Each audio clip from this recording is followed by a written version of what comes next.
하나님 아버지, 오늘도 우리에게 귀한 날과 귀한 시간 주심을 감사합니다. 부족한 자 열심으로 말씀을 전하겠으나 오직 주님의 지혜가 함께 임하여 이 말씀이 우리의 마음을 새롭게 하고 이 초대교사를 통해 우리 교회를 돌아보고 우리의 마음을 돌아보는 귀한 시간, 또 성령의 역사가 어떻게 교회에 임한 나를 돌아보는 하나님의 은혜로운 시간 될 수 있도록 인도하여 주옵소서. 참석하지 못한 분들 나중에 영상으로 다시 볼 때 하나님이 더 귀한 은혜를 받게 도와주시옵소서. 예수님의 이름으로 기도합니다. 아멘. 오늘 우리 세 번째 시간 초대교회의 발전과 선교 보도록 하고요. 여러분 그 강의안 펼치시면 초대교사의 배경이 되는 예수 그리스도 이후의 선교 역사 이렇게 여러분 첫 페이지에 되어 있습니다. 강의안을 보면서 아니면 그냥 파워포인트를 보세요. 파워포인트에는 제 강사 강의안이기 때문에 훨씬 더 자세하게 설명이 되어 있습니다. 그러니까 이 파워포인트를 보셔도 괜찮을 것 같습니다. 먼저 우리 초대교회사의 배경이 되는 예수 그리스도의 선교 역사를 좀 보면요. 우리가 지난번에 한번 가볍게 지나갔지만 성령님께서 이 초대교회가 선교를 준비할 수 있도록, 다시 말하면 예루살렘을 넘어서 사마리아와 온 유대 그리고 이방 나라 땅끝까지 갈 수 있는 사도행전의 1장 8절 말씀이 이루어지는 역사가 일어날 수 있도록 준비하셨는데, 가장 중요한 준비는 예수님의 십자가와 부활입니다. 왜냐하면 예수님이 구세주로 오셔서 우리를 위해 십자가에 달려 죽으셔야 구원이 이루어지고 3일 뒤에 부활하신 것을 통해 그 구원이 확증이 되기 때문에 이 성령의 선교 준비 과정 중에 가장 중요한 것은 십자가와 부활이다, 이렇게 볼 수가 있는 거죠. 두 번째는 우리가 이 큰 제목 밑에 1번으로 나와 있는데, 예수님께서 12제자들을 훈련시키고 준비하셨습니다. 12제자뿐 아니라 오순절 성령 강림의 사도행전 2장에 보면 오순절 성령 강림 때 120문도가 성령을 받고 이제 각지로 흩어져서 복음 전도를 하게 되는 거죠.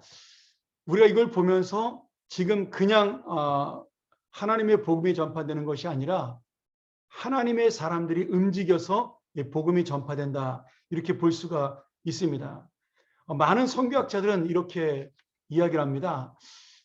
하나님께서 이제 복음을 전파하는 유일한 방법은 예수님의 제자들과 그리고 우리, 다시 말하면 그 후대의 제자들에 의해서만 복음이 전파되지 다른 방법을 사용하지 않으신다, 이렇게 이야기를 합니다. 이 말씀의 의미는 뭐냐면 우리들을 통해서만 복음이 전파된다는 사실을 보여주고 있는 거죠. 그러니 지금 제자들의 훈련과 준비는 결국 우리도 성령을 받고 제자들처럼 복음 전도하는 사람이 돼야만 한다는 사실을 보여줄 수가 있습니다. 우리가 보통 창세기 1장 27절 28절에 나온 그 문화명령, 컬처럴 맨데이트라고 부르는 땅을 정복하라, 그 명령이 있습니다. 근데 이 땅을 정복하라는 명령이 단순히 점령하라는 의미가 아니라 하나님의 영광으로, 하나님의 복음으로 이 세상을 정복하라, 그런 의미가 되거든요. 그래서 이 창세기 1장 26절, 27절, 28절 요 문화명령을 마태복음 28장 19절과 20절에 나타난 너희는 온 천하에 다니며 만민에게 이 복음을 전파라. 모든 족속으로 제자를 삼아 아버지와 아들과 성령의 이름으로 세례를 주고 예수님의 말씀을 전하게 하라는 그 지상명령과 똑같은 명령으로, 구약의 창세기의 문화명령, 그 다음에 마태복음 28장 신약의 지상명령을 같은 명령으로 보는 겁니다. 그래서 이걸 선교사적으로 볼 때 결국은 아담을 통해 이루어지지 못했던 선교와 그 복음의 역사가 이제는 우리를 통해서 예수님의 제자들 그리고 그 속사도들, 그 다음에 우리들을 통해서 이 세상으로 펼쳐나가기를 원하시는 그런 것들이 바로 제자들의 훈련과 준비다, 이렇게 볼 수가 있습니다. 두 번째로 성령의 선교 준비 과정 중에 중요한 부분인데요. 유대인들이 이 초대교회가 부흥하니까, 예루살렘 교회가 부흥을 하니까 박해를 하게 됩니다. 그 박해의 가장 중요한 인물로 등장하는 사람이 여러분이 잘 아는 사도 바울. 지금은 요한이죠. 사울이죠. 사울. 원래는 사울이었는데 나중에 바울로 이름을 바꿉니다. 사울은 히브리식 이름이고 바울은 헬라식 이름이다. 이렇게 보시면 됩니다. 어떤 분들은 뭐 사울은 큰 자고 바울은 작은 자다. 그래서 예수 믿고 난 다음에 그가 작은 자로 겸손하게 된 것이다. 이렇게 해석하는 분들인데 그건 아니고요. 사울이라는 이름은 유대인식의 이름이고 바울이라는 이름은 헬라식의 이름입니다. 그 당시에 많은 사람들이 헬라 문화에 있던 사람들은 두 가지의 이름을 갖고 있었습니다. 뭐 저 역시도 예전에 미국에 살 때 이름을 영어 이름을 갖고 있었죠. 제 이름이 발음하기가 힘들잖아요. 미국 사람들이 제 이름을 발음하면 쑥형황 이렇게 발음합니다. 근데 그게 그 미국말로 욕이 돼요. 욕. 그 쑥이라는 말이. 그래서 썩이 되니까 제가 교수님들이 이름 부르기 힘들다 그래서 제 이름을 브라이언이라고, 제가 브라이언 아담스를 좋아해서 브라이언이라고 이렇게 이름을 지어서 지금도 저희 미국 친구들은 그렇게 저를 부르죠. 그런 것처럼 이 사도 바울도 유대인들과 함께할 때는 사울이라는 이름을 사용했고 그가 복음 전도자로 나갔을 때는 바울이라는 이름을 사용했다. 이렇게 보는 것이 맞다고 볼 수 있죠. 중요한 건 이 사도 바울을 리더로 해서 지금 박해가 일어났는데 이 박해를 받은 예루살렘 교회가 그것이 두려워서 어떻게 돼요? 사마리아로 빌립 집사가 망명을 떠나게 됩니다. 그리고 수많은 유대인들이 흩어지는 계기가 된 거예요. 그런데 빌립 집사의 사마리아 전도를 통해서 한 번도 복음을 듣지 못했던 사마리아 사람들이 엄청난 성령의 역사로 그들 전체가 사마리아 지역에 복음이 전파되는 역사가 일어나게 되죠. 그리고 흩어진 많은 그 성도들이 안디옥이나 뭐 아니면 그 소아시아 지방이나 유럽 지방, 심지어는 우리가 이제 로마까지 가서 그들이 교회를 세웠다. 아니면 사도 바울의 복음을 듣고 교회를 세우는 그런 계기가 되었다라고 우리가 인정을 합니다. 그래서 유대인들이 박해받은 것은 예루살렘 교회가 흩어지는 안타까운 일이었지만 그 안타까움 속에서 복음은 온 세계로 흩어지는 동기와 원인이 되었다라는 거죠. 우리가 우리나라 역사를 볼 때도 유교를 그렇게 선교적으로 우리가 해석을 할 수가 있습니다. 유교는 동족상잔의 비극이고 아픈 우리의 과거의 역사지만 실제로 이 북한 땅, 아시아의 예루살렘이라고 불렸던, 동양의 예루살렘이라고 불렸던 평양 땅에서 많은 사람들이 그냥 거기 머물렀어요. 선교지로 나가지 않고. 그러나 6.25가 터짐으로 인해서 평양에 있던 수많은 사람들, 뭐 저희 아버님 같은 분들이 정말 많은 월남을 하면서 부산 지역으로, 대구 지역으로, 포항 지역으로 또는 전라도 지방으로 흩어지면서 이 복음이 강원도, 전라도, 이 경상도 지방으로 흩어지는 계기가 된 겁니다.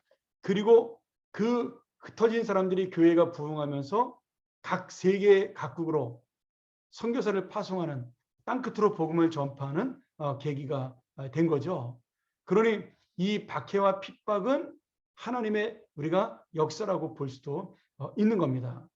자, 사도행전 1장 8절이 사도행전 1장부터 28장까지 모든 말씀의 주제라고 볼 수가 있는데요. 사도행전 1장 8절이 어떻게 됐죠?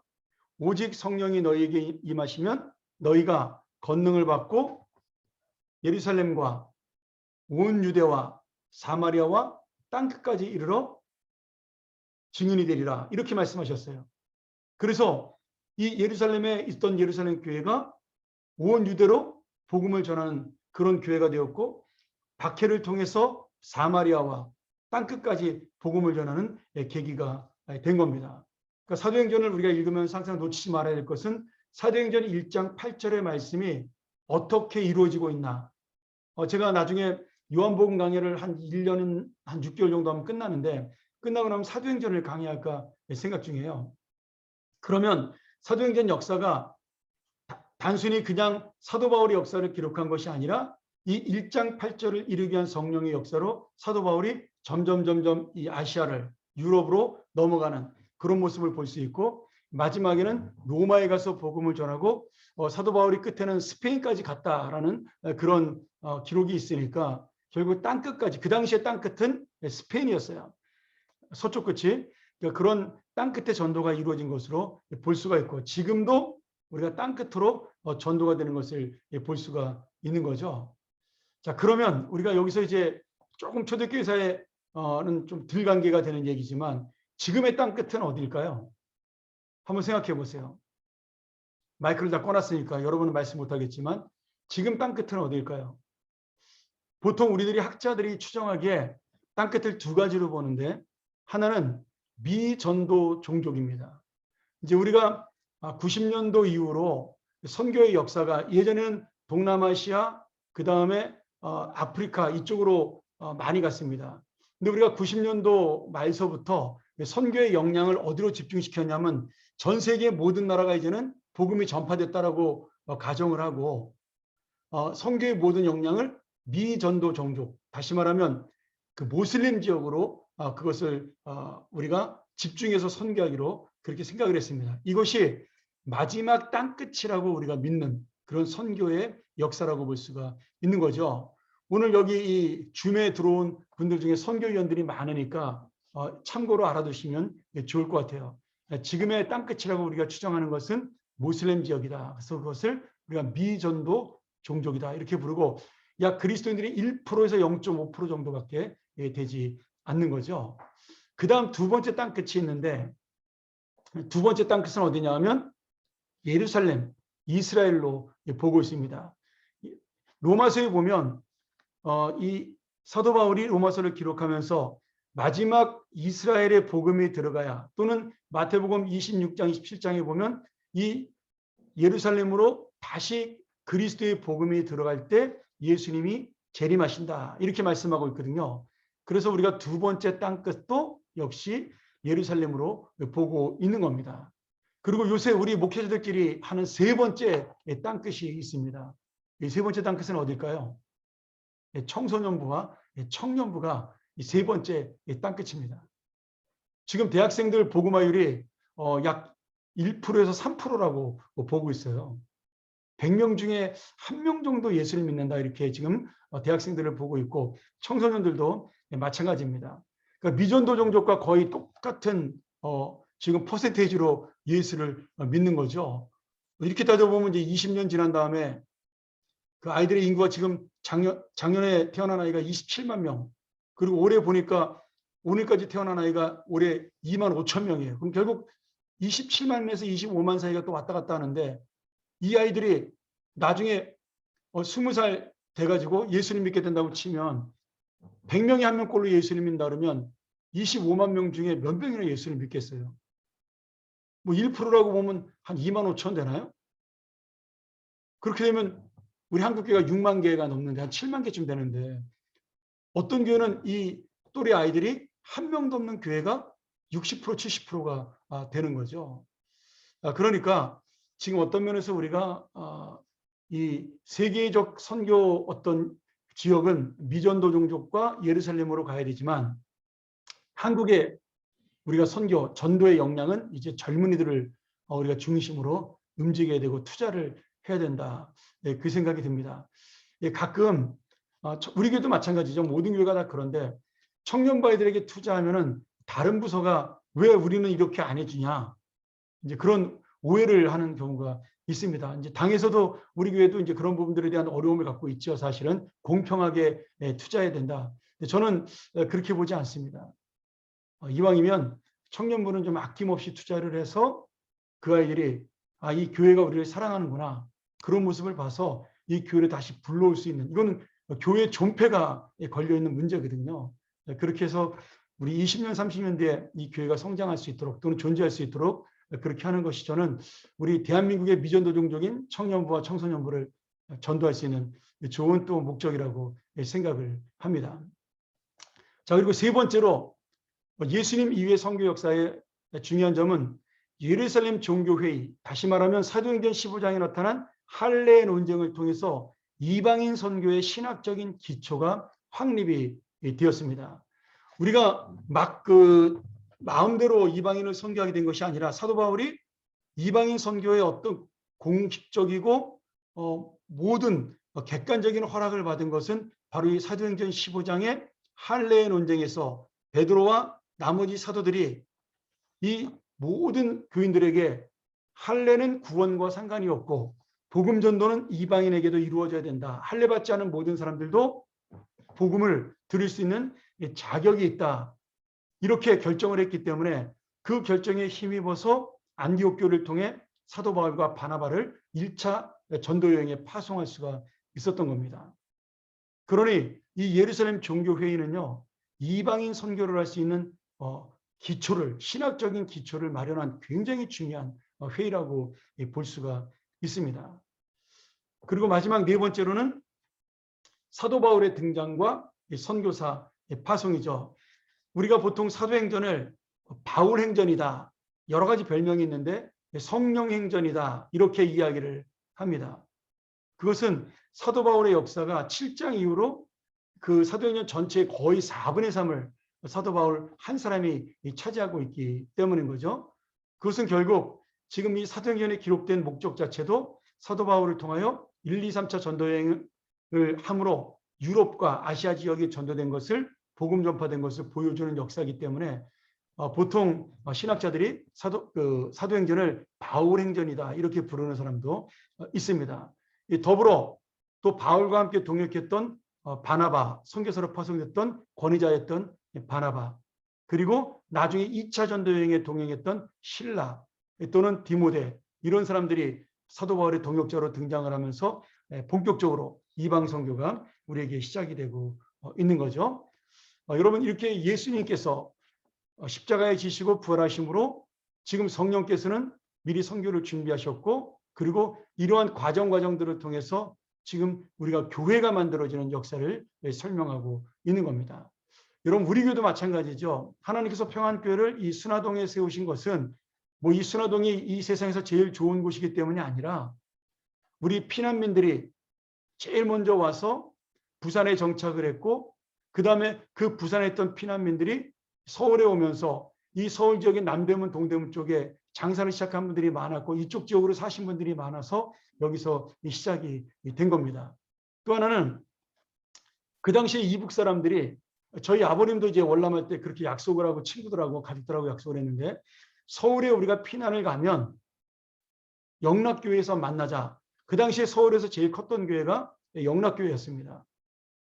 그래서 평양에는 장대원 교회, 그리고 서울은 영락교회가 대표적인 교회였는데, 모든 피난민들이 영락교회에서 모이자. 또 한경진 목사님이 이북 사람이었으니까 담임 목사로서 이북 사람들이 많았거든요, 영락교회 안에. 그렇게 약속을 했기 때문에 영락교회로 전부 다 피난민들이 처음에 몰려왔습니다. 그리고 난 다음에 6.25가 끝나고 이 영락교회에 있던 피난민들이 각지로 흩어져서 이 주변에 세워진 교회들이 전부 다 평안교회, 서소문교회, 충무교회, 뭐 이런 교회들이 전부 피난민들이 세운 교회입니다. 제가 부목사를 했던 장충교회도 피난민들이 세운, 함경도 분들이 세운 교회죠. 우리는 평안도 분들이 세웠고, 이 서소문교회는 제가 알기로 그 함경도 분들인가, 그분들이 세웠다고 저도 들었습니다. 뭐 저기 명동에 있는 충무교회도 마찬가지죠. 그렇게 우리가 그냥 세워진 것이 아니라 이런 하나님의 역사를 통해서 우리는 전쟁이라는 아픔을 겪었지만 결국 그것이 이 남한 땅에 하나님의 교회들, 이북에 있는 열심히 있는 성도들이 와서 세운 교회들을 통해 우리가 신앙의 후손들이 된 것이죠. 이 모든 역사들이 그냥 일어난 것이 아닌 거예요. 사도 바울을 안디옥 교회에 보냈고 안디옥 교회에서 파송한 것처럼 이북에 있는 목사님들이 건너와서 김희찬 목사님이 이 교회를 세웠고 우리에게 복음을 전했고, 이런 것들이 다 같은 역사로 사도행전의 역사가 우리 대한민국의 선교 역사와도 비슷한 부분을 많이 갖고 있는 거죠. 자, 우리 다음 페이지를 한번 같이 보도록 하겠습니다. 그래서 이 사도행전이 가장 중요시 여기는 이 사도 바울의 선교 역사를 보면 사도행전 13장부터 이 선교사 파송이 안디옥 교회에서 시작이 됩니다.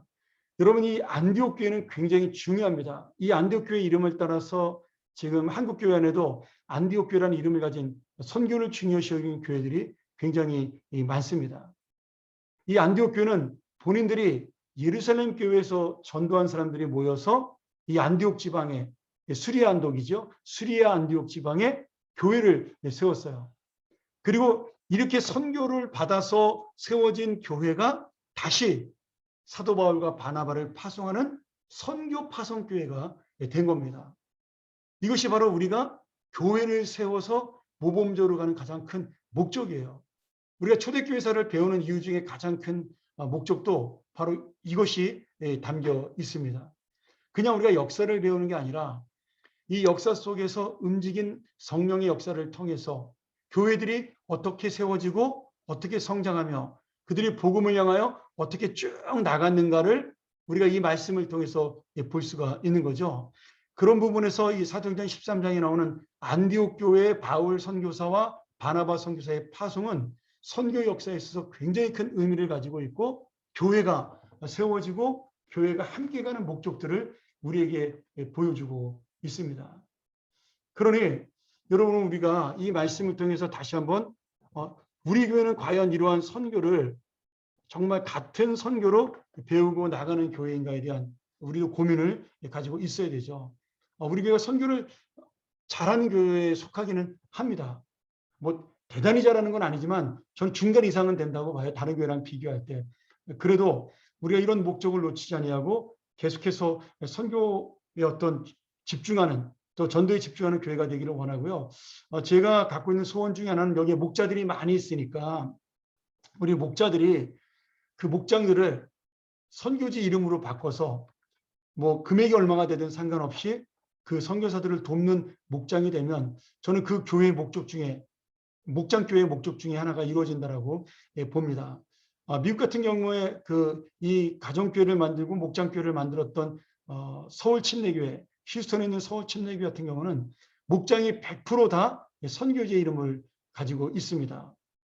예를 들어서 태국의 선교사를 돕고 있으면 태국 목장 이렇게 부르고요. 만약에 태국에 있는 선교사 두 분을 도우면은 먼저 도운 그 목장의 이름은 태국 목장, 두 번째 도우는 목장 이름은 그 선교사가 파송된 지역의 이름을 따가지고 뭐 방콕 목장 아니면 푸켓 목장, 뭐 치앙마이 목장 이런 식으로 목장 이름을 바꿔서 돕는 걸로 제가 알고 있어요. 제가 거기 견학 갔는데 굉장히 큰 감동을 그런 부분에서 받았고, 이분들은 또 더 놀란 건 뭐냐면 선교사님이 만약에 자기들이 돕는 선교사님들을 위해서 저축을 해요.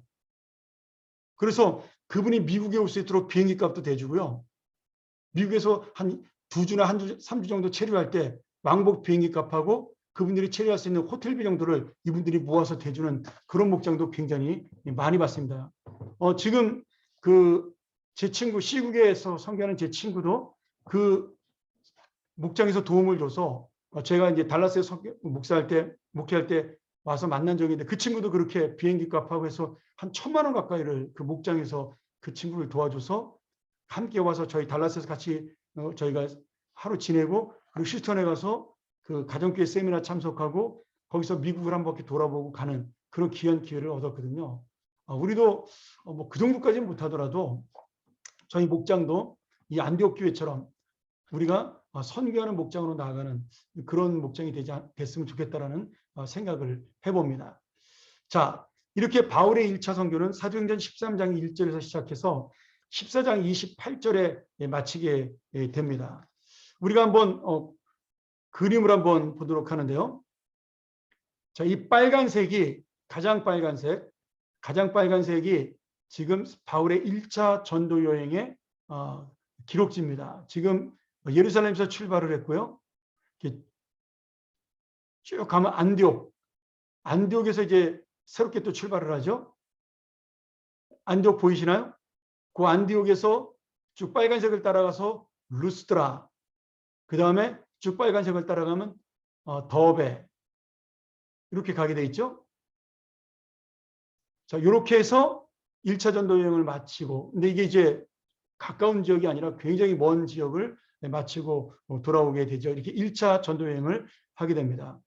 그리고 난 다음에 한 2년 정도 사도 바울이 다시 준비를 하고 그리고 새롭게 실라를 또 디모데를 추가해서 AD 50년에 2년 동안 2차 전도 여행을 떠나게 됩니다.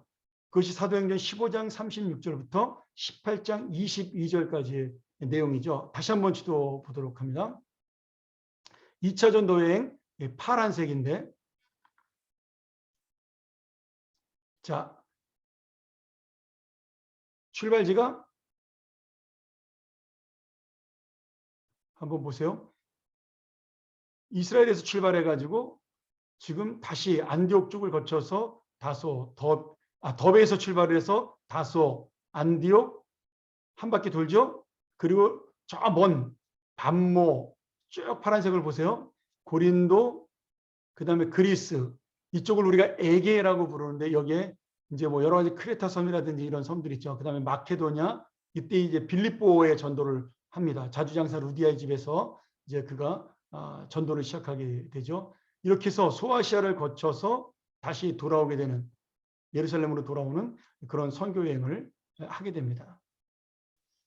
자, 그 다음에 3차 전도 여행, 바로 돌아오자마자 사도 바울이 이번에는 그가 유럽으로 AD 52년에 시작을 해서 이번에는 5년 동안 사도행전 18장 23절부터 21장까지 여름까지 유럽을 전체를 다시 선교 여행을 떠나게 됩니다. 한번 볼까요? 3차 전도 여행, 초록색으로 표시가 되어 있죠. 자, 원래 사도 바울은 소아시아로 가려고 했는데 마게도냐 사람들이 환상 중에 나타나서 우리를 도와달라 그렇게 얘기해서 그가 유럽으로 건너가게 되죠. 원래 바울은 여기서 배를 타고 소아시아 지방으로 갈 예정이었습니다. 그런데 이 환상을 보고 그가 유럽으로 넘어가는 그러한 역사가 일어나게 됩니다. 그래서 아시아의 전도는 조금 늦춰지게 된 거죠. 이것도 역시 우리는 하나님의 역사라고 보고 있습니다. 그 다음에 사도행전 그 21장까지는 우리가 보통 바울의 1차, 2차, 3차 전도 여행이라고 부르고요. 학자들은 4차 전도 여행은 여행이라고 할 수는 없지만 사도 바울이 잡히게 돼요. 그래서 AD 57년부터 60년까지 감옥에 있으면서 이제 로마로 호송이 되는 그런 내용이 있는데 바울이 이제 이 호송당하면서 전도를 하게 되죠. 그래서 이것을 흔히 우리가 그냥 4차 선교다 이렇게 부르고 있습니다. 그러나 실제로 바울의 진짜 선교는 1차, 2차, 3차가 진짜라고 볼 수 있고요. 4차는 그냥 이스라엘에서 시작이 돼가지고 이 크레테 섬을 거쳐서, 크레타 섬이죠. 지금 옛날에는 그레데라고 불렸고, 몰타, 이오니아를 거쳐가지고 로마로 호송되는 유라굴라 광풍을 만나고 이런 여러 가지 우여곡절을 겪으면서 사도 바울이 로마까지 가게 되는 거죠. 이것이 바로 사도 바울이 마지막 로마를 끝으로 해서 선교 여행이 끝나게 되는 사도행전의 역사입니다. 성경에는 나오지 않지만 사도 바울이 잠깐 동안 감옥에서 풀려났을 때 그가 스페인에 가서 전도라고 왔다라는 그런 설도 있습니다. 역사적 기록의 정설이라고 보기는 어렵지만 그런 기록들이 있고요. 다시 그리고 돌아왔을 때 그가 로마에서 잡혀서 참수형을 당하는 그런 역사적 기록을 볼 수가 있는 거죠. 사도행전은 사도 바울의 죽음까지 나오지 않지만 보통 우리는 사도 바울이 로마에서 참수를 당해서 순교했다 이렇게 보고 있습니다. 그래서 바울을 파송한 것은 예루살렘 교회이지만 바울을 지원해서 같이 파송한 그 교회는 선교를 받은 수리아 안디옥 교회였다. 이 굉장히 중요한 의미를 가지고 있다고 제가 설명을 드렸죠. 그리고 바울은 이런 선교 여행을 통해서 바울 한 사람이 만든 그 놀라운 역사가 지금 뭐 정말 이스라엘 땅을 넘어서 이 소아시아에 있는 지방들, 그 다음에 이 유럽에 있는 모든 지역들이 이 바울을 통해 전도가 되었고 그 전도가 선교로 이루어지게 된 겁니다. 우리가 지금도 선교를 할 때 이 교회도 마찬가지예요. 선교 전략을, 바울이 했던 선교 전략을 우리가 많이 따라갑니다. 자, 그 바울이 했던 선교의 방법은 무엇이었나? 우리가 그 모습을 보면서 한번 우리 교회는 어떻게 하고 있나를 잘 생각하면 되겠죠. 먼저 바울은 선교 기지를 세우고 긴밀한 관계를 유지했습니다. 이제 선교 기지는 뭐예요? 모교회 또는 본교회, 선교 파송교회라고 불 수 있는 예루살렘 교회와 안디옥 교회죠. 여기에 선교 기지를 세워서 도움을 받기도 하고 또 정보를 얻기도 했습니다. 그리고 나중에는 그가 이제 예루살렘에서 또는 안디옥에서 먼 지방으로 가게 되면 큰 지역, 아시아에서 큰 지역, 그 다음에 유럽에서 에베소와 같은 지역들, 이런 데다가 거점을 마련하고 거기서 쉬었다가 다시 도시로 파송하고 이런 사역을 한 거죠. 지금 이 사역을 우리 선교사들 똑같이 하고 있는 거죠. 탄자니아에 있는 우리 인신의 선교사님도 그 바루살렘을 중심으로 해가지고 시간 될 때마다 당신이 전도했던 교회로 계속해서 가고 있는 거죠. 또 딜립 선교사도 마찬가지입니다. 딜립도 방글라데시의 다카에 가까운, 다카에서 한 40분 정도 떨어진 도시, 그 도시에 머물면서 한 번은 남쪽으로, 한 번은 북쪽 산악지대로 이런 식으로 1년에 2번, 3번 정도씩 돌면서 전도를 하고 있습니다. 왜 이게 필요하냐면 이 대도시에 거점이 있어야 선교사가 쉴 수 있는 거처를 마련할 수 있고요. 선교 지원 교회나 단체를 대도시에서 구할 수가 있습니다. 그리고 모교에서 도와줄 때도 큰 도시여야지 선교 전략 물자라든지 헌금이라든지 이런 것을 보낼 때 도움이 되기 때문에 이 대도시의 거점 교회를 세우는 것은 굉장히 중요한 선교 전략이었어요. 근데 이제 이게 변질이 되면 안 되겠죠. 이 도시에 살면서 거점으로 삼는 것이 아니라 아예 거기서 살아버리면 안 되는데 이제 그런 분들이 또 많아서 비난을 받는 분들도 있는 거죠. 뭐 아이들 교육 핑계를 대거나 하는 뭐 여러 가지로 자신이 건강에 이유를 대서 아예 그냥 원주민들에게는 안 가고 그냥 그 수도에 캐피탈 시티에서 살면서 또 편안하게 선교하는 그런 분들이 있거든요. 이제 그것 때문에 또 문제가 생기기도 해서 이 선교 기지를 대도시를 거점으로 하는 것도 우리가 정말 중심을 가지고 하는 것이 중요하다 그 생각이 듭니다. 그다음에 2번 대도시 중심으로 복음 전도의 센터로 삼았다. 이제 대도시가 거점 교회로 옮기게 된 겁니다. 그래서 첫 번째는 수리아 안디옥 지역, 바나바와 바울을 선교사로 파송한 첫 이방 교회가 되는 거죠. 그다음에 우리가 갈라디아서, 그러니까 갈라디아가 무슨 도시 이름이 아니고요.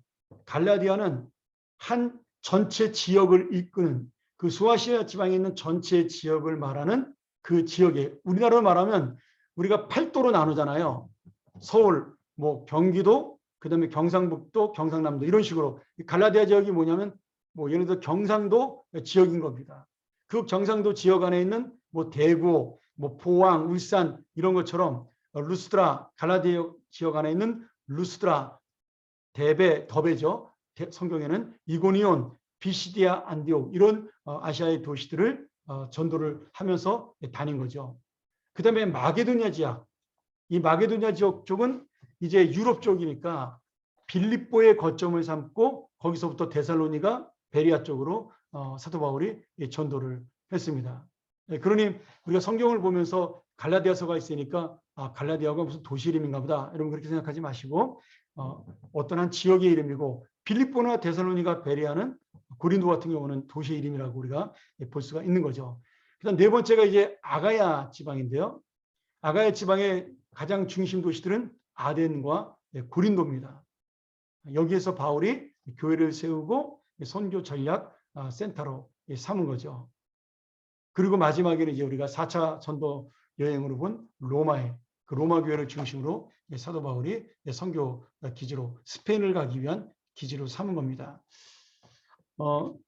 사도 바울은 땅끝을 스페인으로 생각했어요. 그 이유는 뭐냐면 그 당시 사람들이 서쪽 끝인 스페인을 땅끝으로 생각을 했기 때문에 그때는 아메리카 대륙이 발견되기 전이었으니까 스페인이 유럽 대륙의 마지막 서유럽의 마지막 그 지역이었습니다. 거기를 넘어가면 바다였어요. 근데 나중에 이제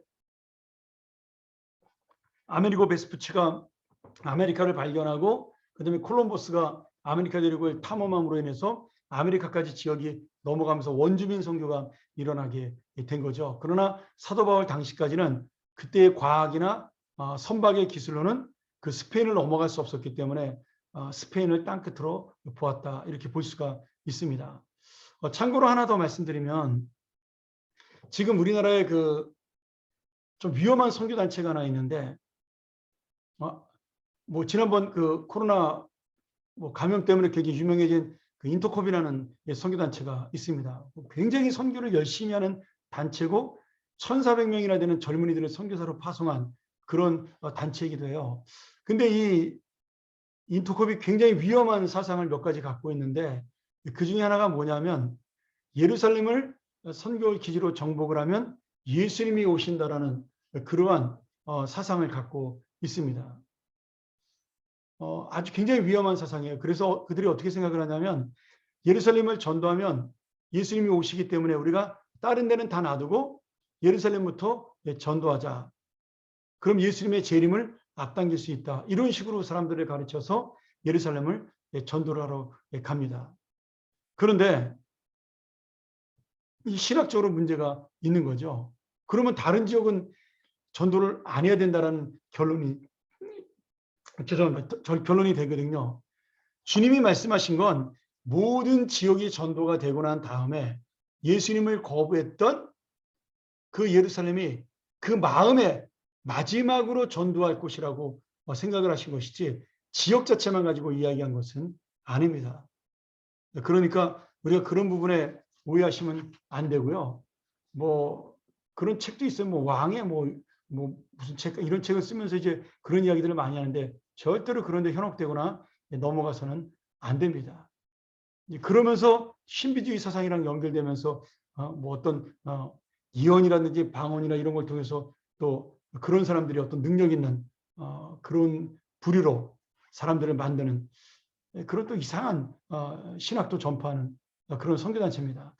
혹시라도 그런 분들하고 교류를 하거나 아니면 관심을 갖고 있다면 여러분, 저는 우리 교회 교인들은 인터콥하고는 관계를 하지 않았으면 좋겠다. 그 생각이 듭니다.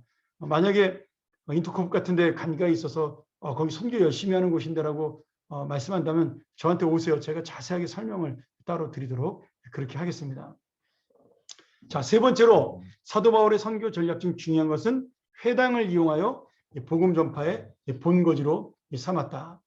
자, 그 당시에 그 이스라엘 사람들이 해외로 나가면 거기에 유대인들이 모여 살면서 뭘 세웠냐면 율법을 가르치고 또 자기들끼리 교제할 수 있는 회당을 만들었습니다.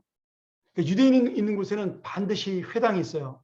그래서 이 회당에서 말씀을 가르쳤는데 만약에 이 회당에 먼 지방에서 선생님이 오게 되면 금요일 날 말씀을 전파하는 그 시간에 이 외부 강사가 와서 설교할 수 있거나 율법을 가르칠 수 있는 기회를 줬습니다. 제가 지난주에 얘기했죠. 그 당시에 유대교 사람들은 이 기독교를 자기네 분파의 하나로 생각을 한 거예요. 메시아 사상만 좀 다른 분파다. 이렇게 생각을 했기 때문에 사도 바울이 회당을 이용해서 복음 전파하는데 전혀 문제가 되지 않았습니다. 그러니까 바울은 유대인들한테 먼저 가서 복음을 전함으로, 왜냐하면 구약 성경을 잘 아니까 구약 성경에서 예언한 메시아를 예수 그리스도라고 전하기가 쉬웠던 거예요. 이해도 편했고. 그래서 회당에서 먼저 유대인들을 중심으로 전도했고 그 다음에 이방인들에게 전도하면서 교회를 세우고 복음 전파의 본거지로 삼은 겁니다. 굉장히 지혜로운 선교 전략이었죠. 우리가 이제 뭐 젊은 아이들 말로 맨 땅에 헤딩하는 것보다 이렇게 시작을 하면 사람을 일단 만날 수 있는 근거가 되니까 굉장히 중요합니다. 현대 선교도 마찬가지죠. 우리가 선교지에 가면 무조건 돌아다니면서 노방전도하는 게 아니라 먼저 있던 선교사님들에게 도움을 받아서 그쪽에 있는 현지 교회와 연합을 하거나, 이제 우리 최종호 선교사가 지금 그 사역을 하고 있죠. 말레이시아에서. 거기에 있는 원주민들과 함께 연합을 하거나 또 아니면 거기에 있는 다른 사역을 하는 회사를 하고 있든지 아니면 무역을 하는 사람들하고 연결을 해서 그 사람들이 알고 있는 사람들에게 이 복음을 전파함으로 관계 전도를 먼저 시작하는 것이 굉장히 중요하다는 겁니다. 이것이 바로 바울의 선교 전략 중에 세 번째 전략이고 또 우리가 지금도 삼고 있는 전략 중에 하나죠. 그래서 목사로 가기보다 선교사가 뭐 교수로 가거나 엔지니어로 가거나 의사로 가거나 간호사로 가거나 뭐 이런 일들을 우리가 하는 것들이 다 이런 바울의 회당 전도를 모방한 선교 전략 중에 하나입니다. 그리고 바울은 공감대를 형성하는 청중들에게 주력하였다. 자, 아까 말씀드린 대로 먼저 유대인에게 전도를 했어요. 구약을 잘 알고 있으니까 하나님 말씀을 잘 이해할 거라고 생각을 한 거죠. 그리고 그 다음에 먼저 찾아왔던 사람들에게, 이 유대인들이 데리고 온 이방인들에게 전도를 했습니다.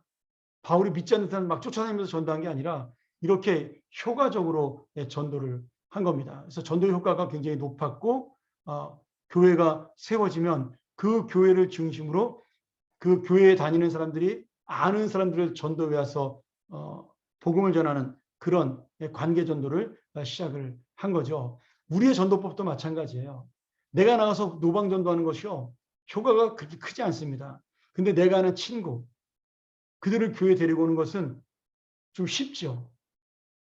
그리고 그 친구를 데리고 왔을 때 목사님에게 말하는 것도 쉬운 거고, 가족을 데리고 오는 것도 한 번쯤은 데리고 오는 게 쉬운 거죠.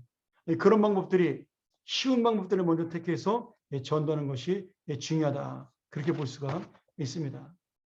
자, 그 다음에 바울은 다섯 번째로 신앙 고백을 하는 회심자에게 즉시 세례를 베풀었습니다.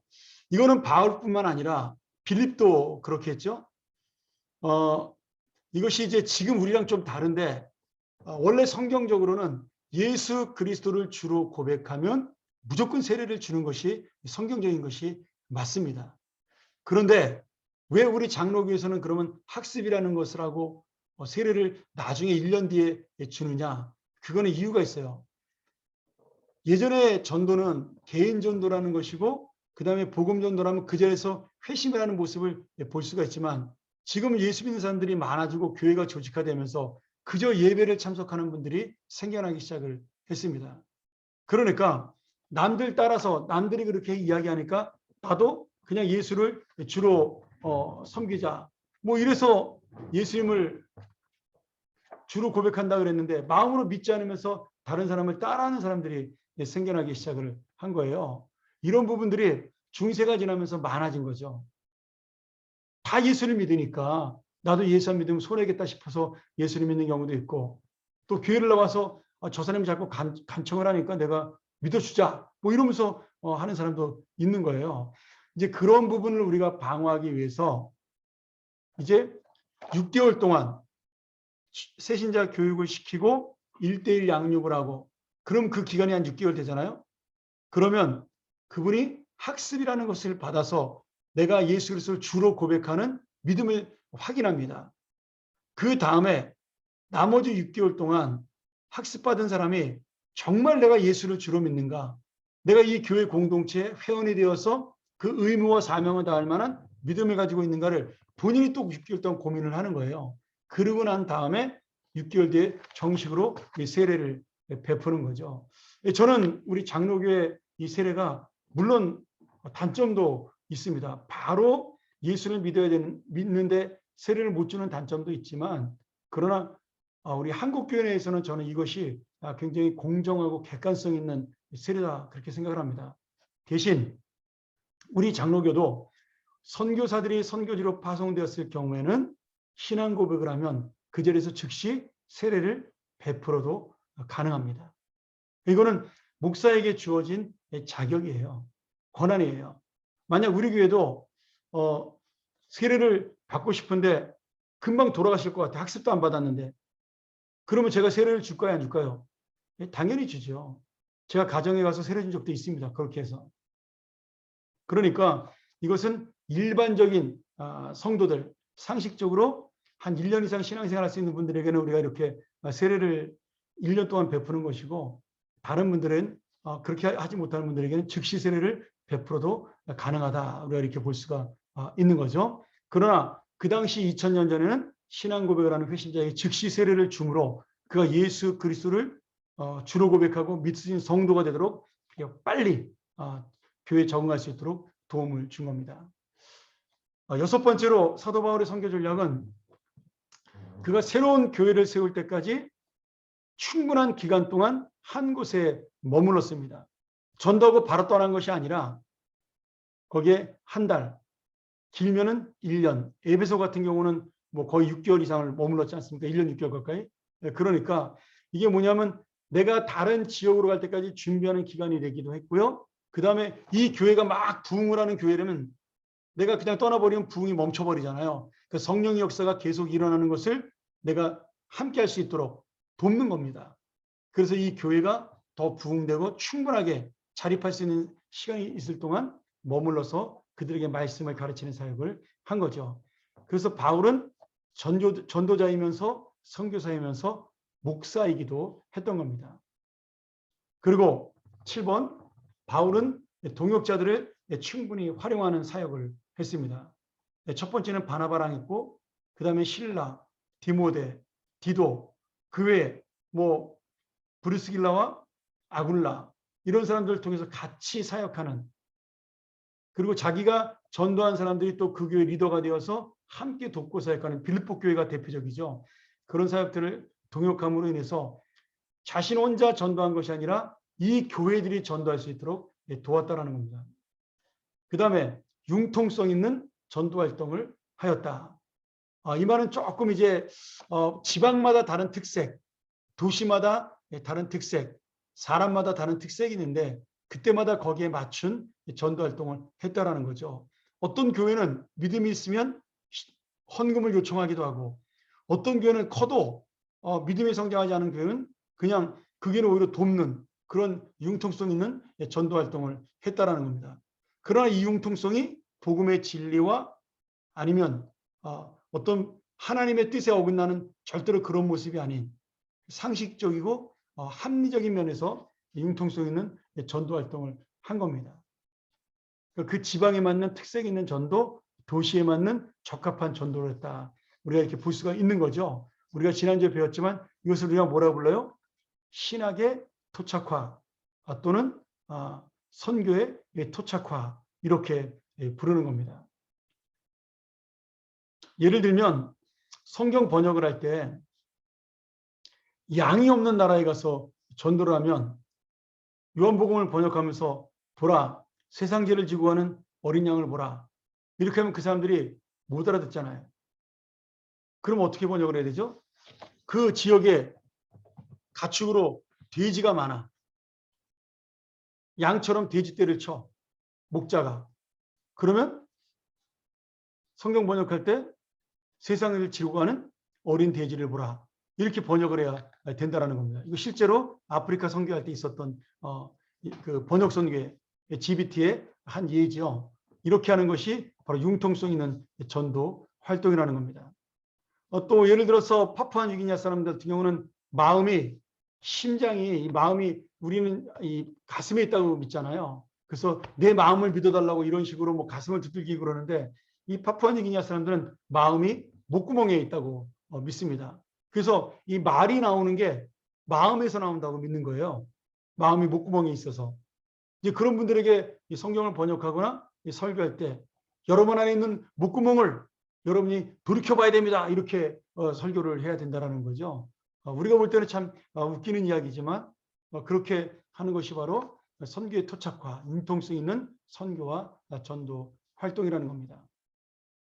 우리가 이 세상에서 전도할 때도 마찬가지죠. 막 전도하는 것이 아니라 내가 그 사람에게 맞는 전도, 그 사람이 커피를 좋아하면 차 한잔 마시면서 전도하고, 그 사람이 낚시를 좋아하면 낚시 따라다니면서 전도하고, 이런 어떤 융통성인 전도 활동이 필요하다라는 겁니다. 또 그거 따라다가 주일날 같이 낚시 가지 마시고요. 자, 그 다음에 9번째로 마지막, 소명과 하나님의 뜻에 대한 완벽한 확신을 가지고 전도하고 선교를 했습니다. 그리고 자신의 실력을 의지하지 않냐고 성령의 능력에 대한 전적인 의존을 했고요. 뭐 이건 여러 가지가 이제 포함되어 있는 거죠. 담대하게 그 성령의 역사를 가지고 복음을 제시했고, 그 다음에 전도한 교회에 대해서는 너희들이 빨리 자립할 수 있도록, 그리고 너희들이 전도하는 사람이 될 수 있도록 그렇게 되어야 한다라고 전도를 가르치고 강조했습니다. 그 재정도 마찬가지죠. 어떤 교회들에게는 재정의 지원을 받기도 했었고, 어떤 교회는 오히려 재정을 돕는 그런 일들을 통해서 교회가 사도 바울에 대해서 오해하지 않도록 그렇게 선교 활동을 했습니다. 사도 바울은 그리고 독신주의를 고수함으로 모범적인 어떤 성결한 삶을 살았고, 그리고 자신이 텐트를 치면서 텐트를 만들면서 텐트 메이커로 그걸로 생활비를 벌면서 전도했기 때문에 다른 사람들에게 부담이 되는 그런 선교사가 아닌 자치 선교사를 했습니다. 선교사를 한 거죠. 이제 이런 부분들이 이제 사도 바울이 갖고 있는 선교 전략 중에 하나고, 우리가 이 9가지의 선교 전략을 여러 가지를 보면서 우리가 할 수 있는 부분들, 우리 선교사님들이 어떻게 하는가를 우리가 또 같이 배울 수 있는 귀한 방법을 배울 수가 있고요. 전도도 마찬가지예요. 꼭 선교뿐만 아니라 개인 전도를 할 때도 이런 모든 방법들, 뭐 6번 같은 경우 새로운 교회를 세울 때까지 충분한 기간 동안 한 곳에 머물러 있었다. 이것을 우리가 지금 응용하면 어떻게 돼요? 그 사람이 바른 신앙을 가지고 신앙이 성장할 때까지, 아니면 혼자서 신앙생활 있을 때까지 우리가 충분한 기간 동안 그 개인을 돌본다. 그것이 이제 원투원일 수도 있고, 아니면 뭐 여러 가지 함께 식사하면서 매 주일마다 같이 예배드리는 교제일 수도 있는 거죠. 이런 것들을 우리가 응용해서 전도에 쓸 수가 있는 겁니다. 자, 조금 빨리 가야 되겠네요. 시간이 좀 많이 갔네요. 3번. 초대교회에서의 복음 확산이 되는 선교 역사. 자, 이렇게 해서 이제 선교가 AD 70년까지 쫙 전 유럽으로 퍼져나가기 시작을 했는데요. 문제는 모교회가 되는 예루살렘에 재난이 임하게 된 겁니다. 우리가 지난주에 배웠지만 예루살렘에서 반란이 일어나요. 로마에 대해서. 그래서 이 로마의 그 군대들이 예루살렘을 침략하게 됩니다.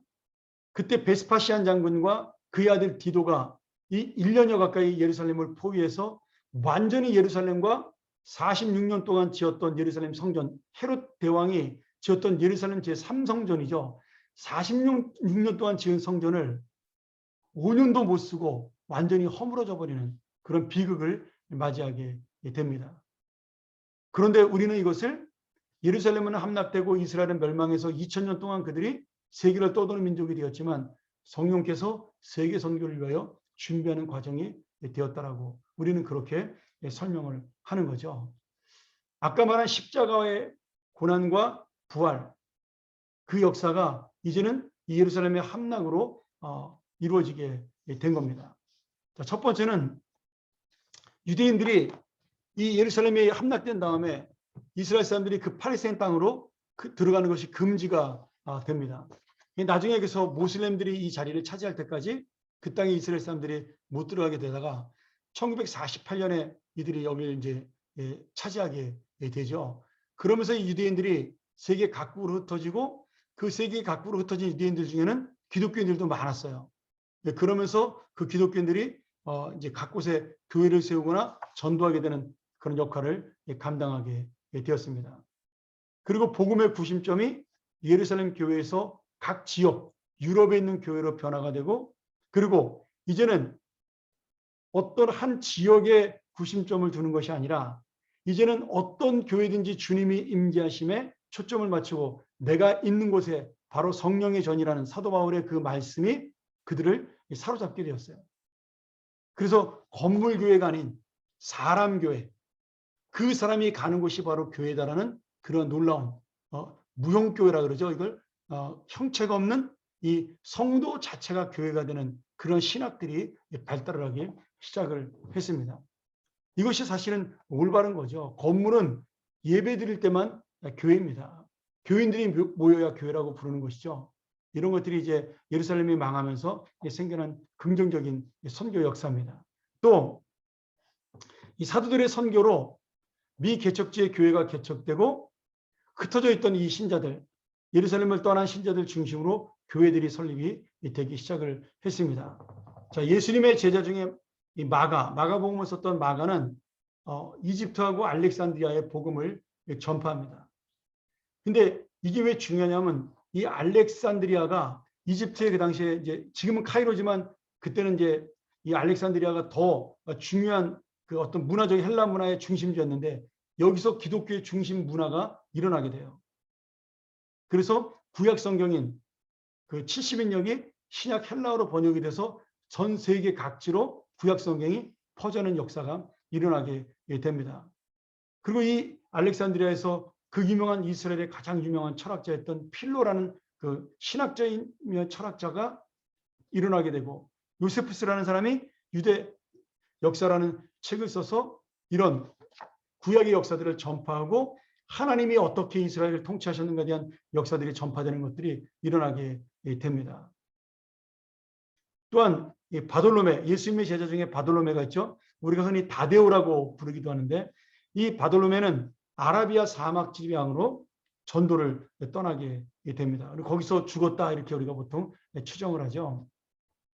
그래서 이 바돌로메는 아라비아 지방을 또 전도하는 그런 역사를 보였고요. 도마는 우리가 잘 아는 대로 인도 지방을 전도를 했습니다. 우리나라 임진왜란 때 세스페데스라는 신부가 일본 그 왜구들과 함께 들어옵니다. 이래서 이제 선교에 실패하죠. 침략군하고 같이 들어왔기 때문에 우리나라 사람들이 그때 이 선교를 받아들이지 않습니다. 참 잘못된 방법으로 들어왔었는데, 그러나 그때도 제주도 같은 데는 일부 이 세스페데스의 전도를 받은 사람들이 진도나 이런 데 생겨나서 또 예수를 믿는 역사가 일어났거든요. 이것들이 도마 인도에 전도한 그 역사를 통해서 다시 우리 한국까지 넘어오는 그런 선교 역사가 아시아로 퍼져지게 되는 그런 귀한 동기가 된 거죠. 그리고 빌립 집사, 빌립이 사마리아를 전도하고 성령의 이끌림에 따라 사막으로 나가서 누구에게 전도해요? 이디오피아의 왕이었던 그 간다게의 그 네시에게 복음을 전합니다. 그래서 이 네시가 세례를 받고 에티오피아로 돌아가서 서아프리카 지방에 기독교를 전파하는 그런 놀라운 일이 일어나게 되죠. 우리가 보통 이 서아프리카 지방의 기독교 국가들이 꽤 많아요. 제가 예전에 우리 나원우 집사님이 그 아프리카 LG 지사장으로 계셨으니까 잘 알잖아요. 제가 물어봤어요. 에티오피아만 예수를 믿냐 그랬더니 그렇지 않다 그러더라고요. 그 주변에 있는 국가들 중에도 기독교 국가가 꽤 있대요. 근데 이 에티오피아가 그 중에서도 가장 기독교 국가의 중심지로 성장을 하게 됩니다. 이제 우리가 추정하기는 솔로몬 시대 때 왔던 스바 여왕이 이제 구약에 있던 하나님의 그 복음을 듣고 돌아가서 전도했다 이런 이야기도 있고, 그다음에 이 빌립이 전도했던 이디오피아 네시가 돌아가서 서아프리카 지방에 교회를 세웠을 것이다 이렇게 추정을 하기도 합니다. 그다음에 야고보 선생, 여기에 야고보는 사도 야고보가 아닙니다. 사도 야고보는 이미 사도행전 그 3장에서 순교를 당해서 돌아가셨고요. 여기 야고보 선생님은 예수님의 동생 야고보입니다. 우리 신약 성경에 야고보서를 썼던 분이죠. 이 야고보 선생님은 야고보서를 써서 많은 그리스도인들에게 영향도 줬지만 나중에 스페인까지 여행을 떠나서 거기서 선교를 하게 됩니다. 굉장히 중요한 역할을 감당하게 되죠. 그리고 바울은 스페인 선교를 가게 됩니다.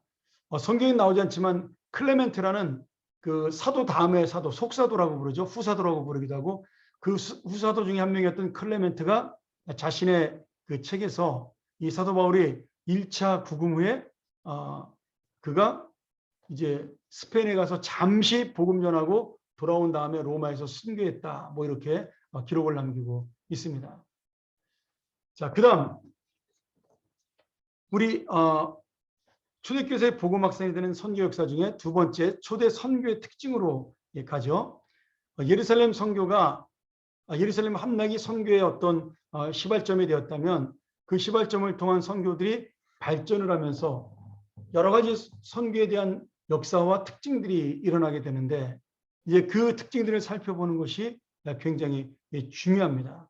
왜냐하면 이 특징들을 통해서 초대교회가 복음이 확산되기도 했고 또 신학이 정립되기도 했고 그걸 통해 교회 예배가 세워지기도 했습니다.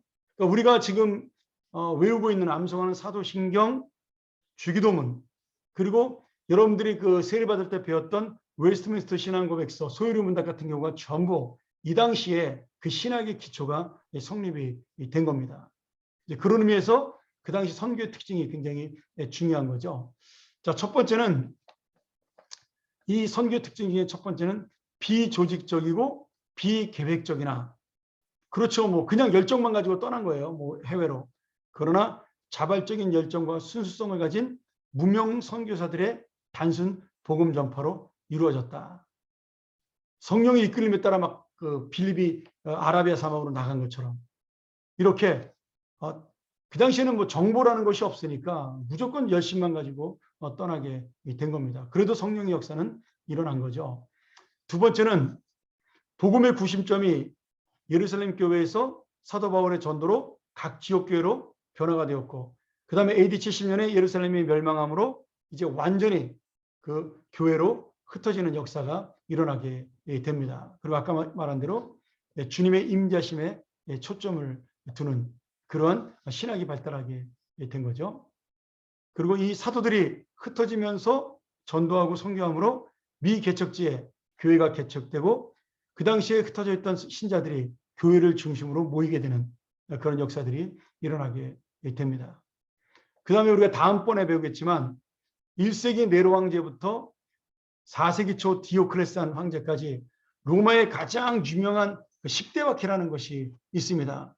AD 313년에 콘스탄티누스 대제가 니케아 칙령으로 기독교를 자유를 주기까지 이 1세기서부터 4세기의 300년의 기간 동안 황제들이 기독교를 박해를 했어요. 그런데 이 박해를 통해서 많은 사람들이 순교를 당하고 어려움도 당하고 굉장히 그 고난을 많이 받았지만, 그러나 정말 예수를 주로 믿는 사람들, 생명의 소망을 예수께 둔 사람들이 끝까지 그루터기로 뿌리로 남아서 복음의 순수성을 유지를 했습니다. 이분들은 영성도 있고 열심도 있고 희생하는 마음도 있고 예수님의 목숨을 건 사람들이니까 이런 사람들이 끝까지 남아 있었기 때문에 기독교가 자유를 얻은 다음에 폭발적으로 복음이 확산되는 그런 놀라운 역사가 일어나게 된 거죠. 그래서 이 초대교회사의 가장 중요한 초대교회 박해가 힘은 들었지만 결국 복음의 순수성과 교인들의 희생과 헌신이 유지되는 그런 놀라운 역사를 만들게 된 겁니다.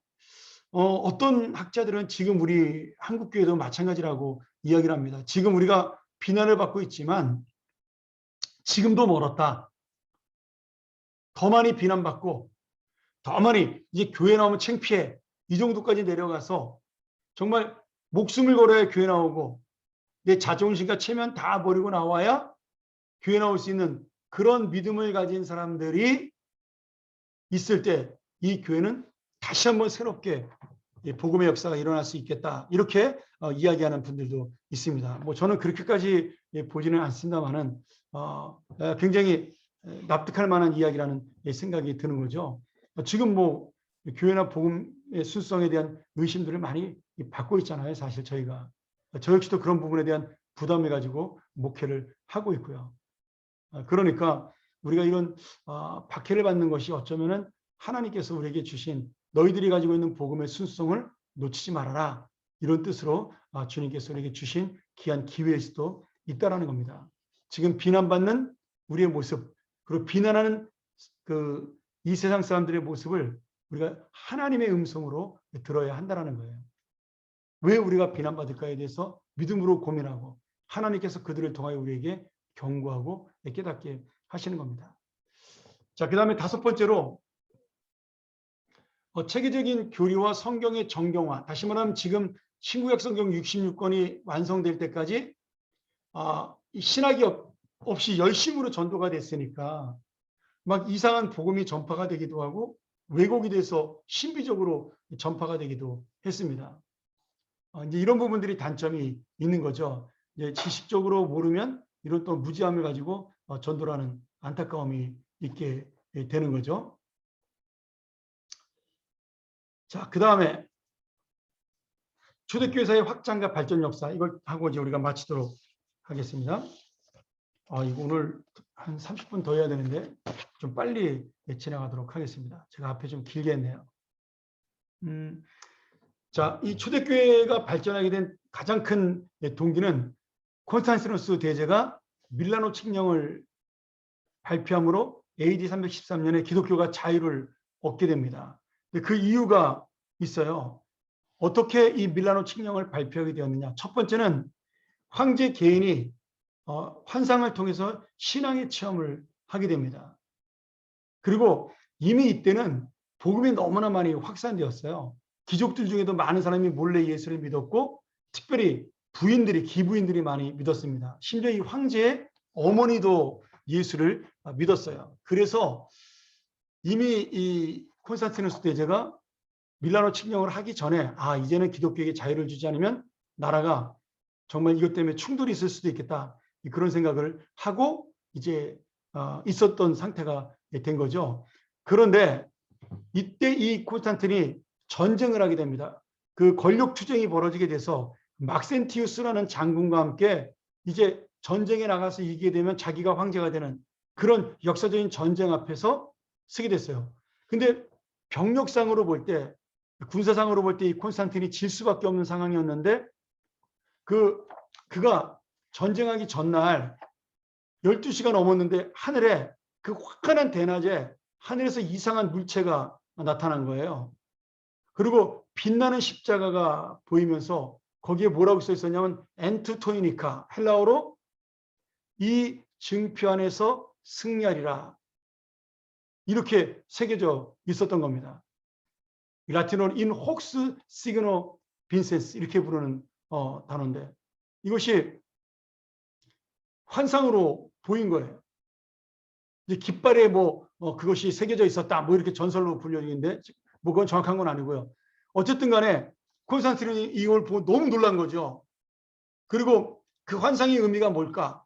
이 징표 안에서 승리하리라, 이 말의 뜻이 뭘까? 막 그렇게 고민하다가 잠이 들었는데 밤에 예수님이 그 깃발을 가지고 나타난 거예요.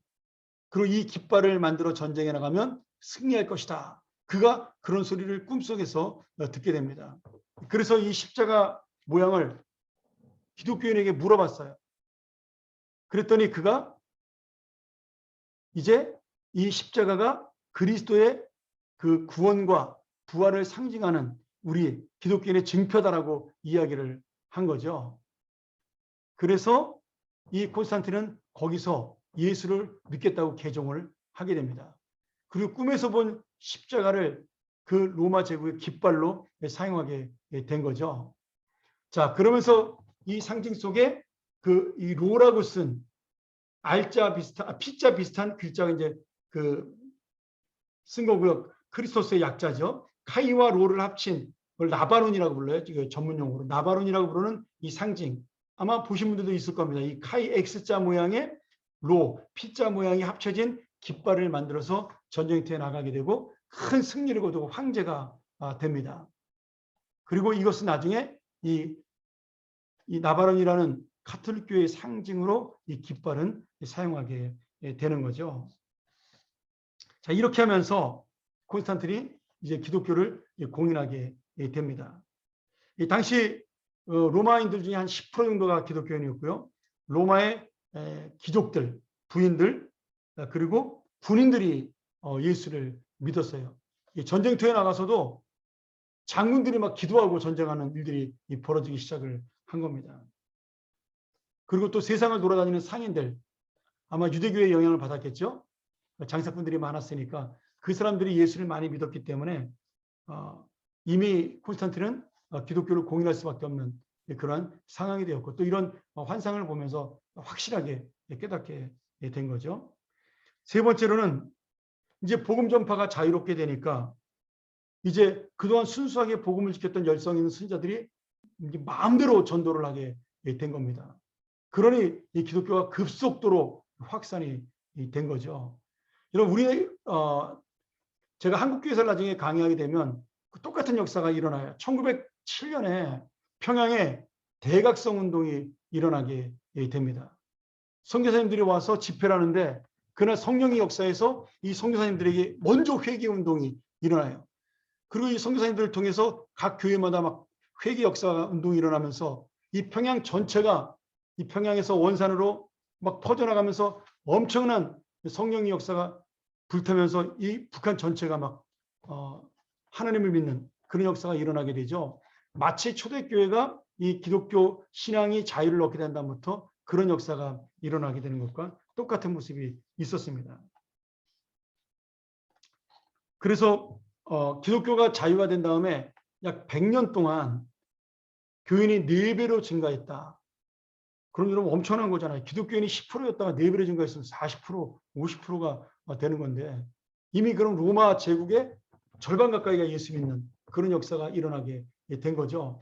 그러면서 이제 교황이 세워지게 되고 이 교황이 황제보다 더 큰 권위를 갖게 되고 이제 모든 중세 전체 서유럽이 로마 제국이라는 이름, 신성 로마 제국이라는 이름으로 전부 하나님을 믿는 나라가 되어버리게 됩니다. 이게 이제 중세 기독교가 되는 거죠. 그런데 문제는 이제 복음의 순수성이 흐려지게 된 겁니다. 전에는 예수님 믿으면 손해보고 망했는데 쫓겨났는데 이제는 예수님 믿어야 출세할 수 있어요. 기독교를 안 믿으면 관리가 못 돼. 세례를 받아야만 높은 자리에 올라갈 수가 있어요. 이러니까 이제 예수를 그런 세상의 목적으로 믿는 사람들이 생겨나기 시작을 한 겁니다. 뭐 돈을 주고 사제의 자리를 사기도 하고. 그래서 롤랜드 베인튼이라는 유명한 그 중세 학자가 이런 얘기를 했어요. 불로 시험을 받던 교회가 이제는 호의로, 호의가 뭐예요? 이제 좋은 것으로 얻는 것으로 시험을 받게 되었다. 이렇게 비꼬는 이야기를 남기게 됩니다. 중세 시대에 이런 일이 있었죠. 제가 종교개혁 주간에 한번 이야기했던 경험이 있는데 그 당시에 교황이 그 교황청으로 들어오는 수많은 금문 보화를 실은 수레들이 들어오니까 그 당시에 그 유명한 학자였던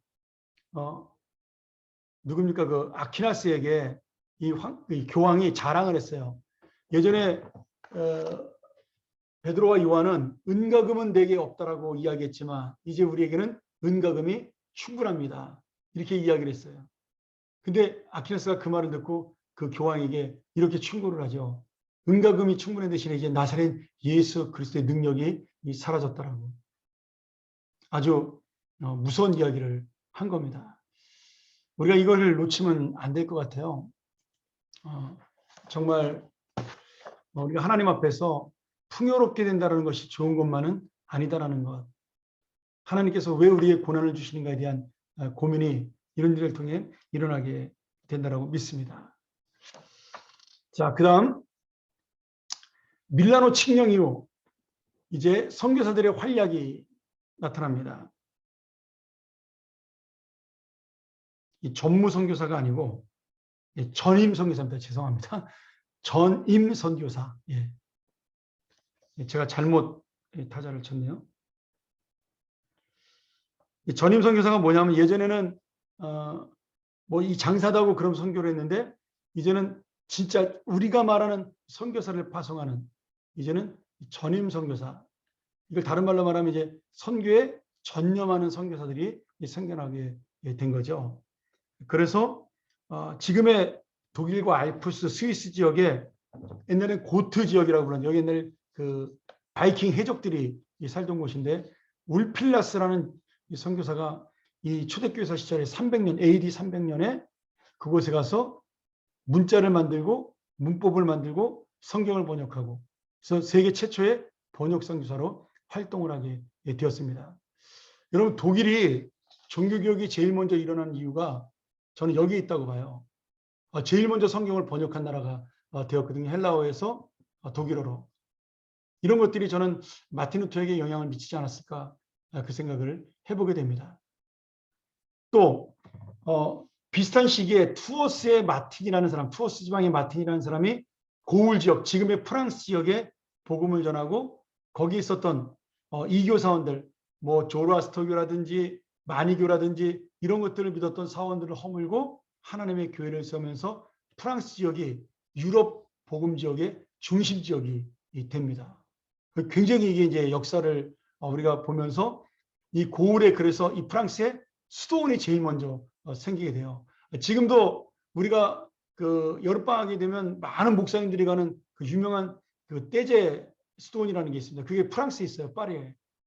뭐 파리에서 좀 떨어진 곳에 있나 하여튼간에 그곳에 가서 하는데 이 수도원이 제일 먼저 고을 지역에 생기면서 프랑스 지역에 수도원이 생겼기 때문에 지금도 수도원의 문화가 많이 발전되어 있고 남아 있습니다. 그런 수도원들이 나중에 전 세계로 흩어지는 역사가 일어나게 되죠.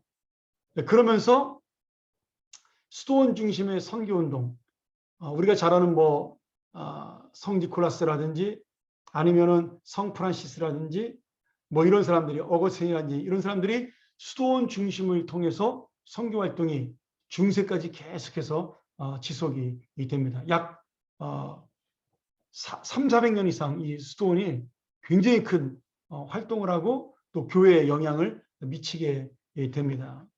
문제는 이제 이 수도원이 일어나면서 그 수도원 안에 신비주의 사상도 일어나게 되죠.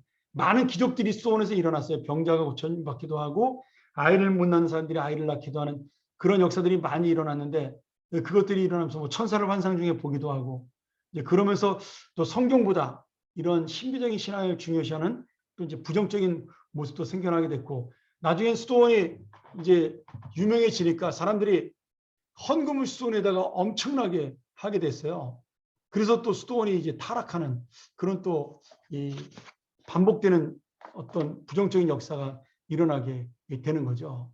그러니까 뭐든지 처음 목적 끝까지 가지고 가는 것이 많지 않다는 거 우리가 놓치지 말아야 돼요. 우리도 방심하면 언제든지 그렇게 된다는 거죠.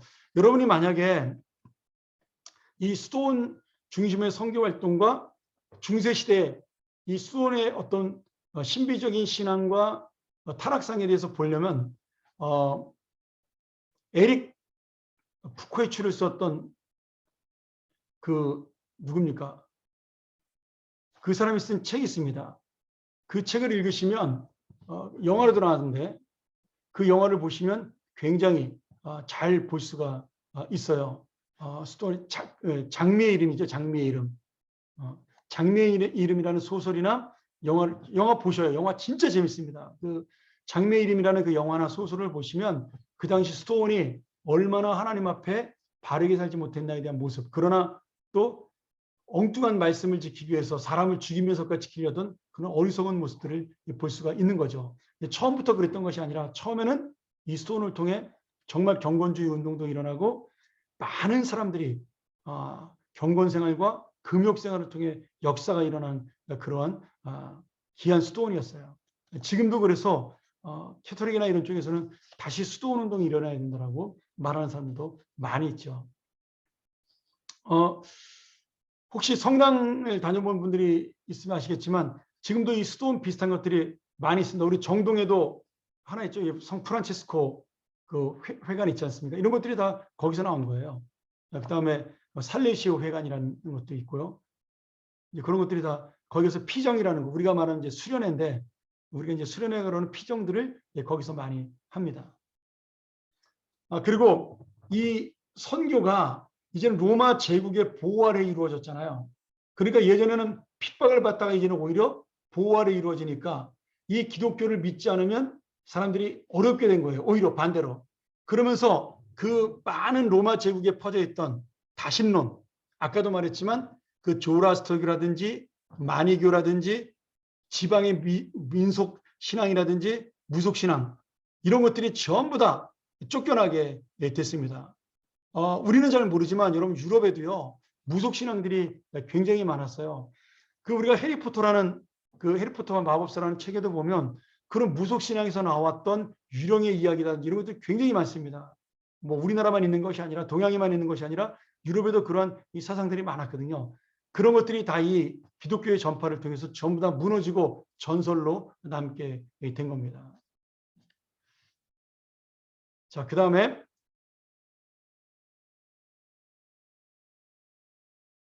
자, 마지막으로 우리가 한 가지만 좀 의논을 나누고 여러분과 함께 말씀을 마치도록 하죠. 좀 시간이 많이 갔네요. 우리가 이 초대교회에서의 선교 역사를 보면서 선교의 순수한 열정과 미숙한 방법 아니면 세련된 선교와 그리고 선교의 어떤 전문적인 방법 어느 것이 더 나을까 이런 고민을 해볼 수가 있는 거죠. 순수한 열정이 있었을 때는 미숙한 방법으로 했지만 오히려 복음은 순수하게 전파가 되었고 지금은 세련되고 전문적인 선교는 이루어질지 몰라도 이 순수함은 많이 사라졌다. 이런 부분들을 우리가 고민해 볼 수가 있는 거죠. 그러니까 항상 두 가지를 놓치면 안 될 것 같아요. 세련된 방법을 사용해야 되나 순수한 열정은 놓치지 말아야 된다. 이 선교사님들이 특별히 베트남 쪽에서 그런 일들이 많이 있었는데 이제 가가지고 선교사님들이 이렇게 돈을 막 주고 그러니까 예수 믿으면 돈을 주니까 그 돈을 받으러 교회를 나오기 시작을 했어요.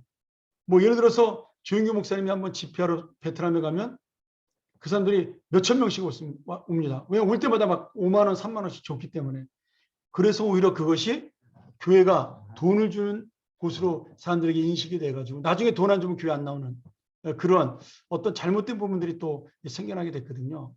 우리가 이 순수한 열정과 세련된 방법이 같이 가는 방법을 고민하는 것, 그게 좋은 것 같아요. 지금 전도도 마찬가지라는 생각이 들어요.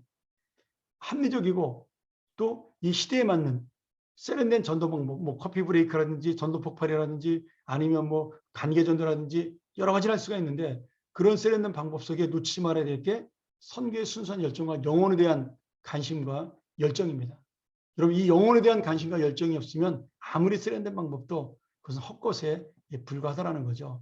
그러니 우리가 사도 바울의 이 선교 역사, 초대교회의 선교 역사를 보면서 우리는 이 순수한 열정을 놓치지 말고 그러면서도 사도 바울의 그 놀라운 함정이고 세련된 방법들을 배워나가는 그런 모습을 가져야 하는 겁니다.